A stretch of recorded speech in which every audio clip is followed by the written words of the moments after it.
ఇదిగోండి, మాకు ఒక క్యాటరింగ్ ఆర్డర్ వచ్చింది శ్రీఖండ్ చేయమని చెప్పేసి. సో దానికోసము ఒక 7 కేజీలు మాకు ఆర్డర్ వచ్చింది. మేము కొంచెం ఎక్కువ పెరుగు తెచ్చేసి మన తోడుబెట్టిన పెరుగు, దాని తర్వాత వచ్చేటప్పటికి బయట నుంచి కొనుక్కొచ్చిన మంచి క్వాలిటీ పెరుగు తెచ్చాము. పెరుగు తెచ్చేసి దాన్ని ఒక మస్లిన్ క్లాత్లో పెట్టేసి దాన్ని ఇట్లా హంగ్ కర్డ్ చేసామండి. ఇది ఏంటంటే 2 చేతులు పనున్నాయి కాబట్టి నేను ఆ పౌచ్లో వేయటం చేయలేదు. ఇది ఏంటంటే మీకు హంగ్ కర్డ్లో మొత్తం పెరుగు ఒక మస్లిన్ క్లాత్లో పెట్టేసి దాన్ని ఒక మూటలాగా చుట్టేసి పైన వేళ్లాడి తీయాలండి. ఇదే మేము చేసింది. ఇదిగోండి, మేము వేసినటువంటి నాట్స్ డబల్ ట్రిపుల్ నాట్స్ వేసాము. ఓకే, ఈ డబల్ ట్రిపుల్ నాట్స్ వేసేసి వీటిని హంగ్ చేసాము. ఇది ఇప్పుడు ఏంటంటే సూపర్ చిల్లో ఉన్నాయి ఇవి. సో ఇప్పుడు మెల్లగా ఈ చిల్ అయిపోయే టైంకి ఆ లోపల ఉన్నటువంటి వాటర్ ఏదైపోయిన తర్వాత మాకు ఫైనల్ ఈల్డ్ తెలుస్తుందండి. ఇన్ కేసు ఏమైనా షార్టేజ్ అయితే కనుక మాకు తెలిసిపోతుంది. ఆ షార్టేజ్ ప్రకారంగా మేము ఇంకొంచెం ఎడిషన్ చేయటం ఏదో చేసుకున్నాం. ఎందుకంటే పెరుగుకి నీళ్ల కంటెంట్ మాకు అంత పెద్ద గొప్పగా తెలియదండి.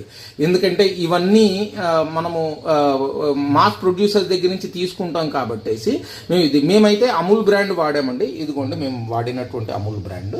ఓకే, అమూల్ బ్రాండ్వి వాడాము. ఓకే, దాని తర్వాత వచ్చేటప్పటికి మేము కూడా ఏంటంటే క్రీమ్ ఒకటిను, దాని తర్వాత మీకు బఫెలో మిల్క్ ఉన్నటువంటివి కొన్ని లీటర్లను నానబెట్టామట. అవి ఇంకా తోడుకోలేదు, అందుకని మీకు చూపెట్టట్లేదు. ఇదిగోండి, ఇవి A2 బఫెలో మిల్క్. ఓకే, ఇవి ఇట్లా ఒక 2-3 లీటర్స్ ఉన్నాయి మా దగ్గర.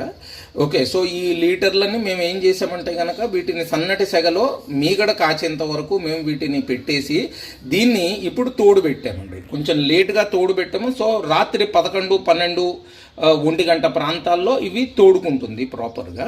ఓకే, ఎండాకాలం కాబట్టేసి దీనికంటే ముందర తోడుకోవచ్చు కాబట్టి కొంచెం గట్టిగా అయ్యేంత వరకు మేము ఇది ఒక చుక్క నీళ్లు కలపలేదు దీంట్లో.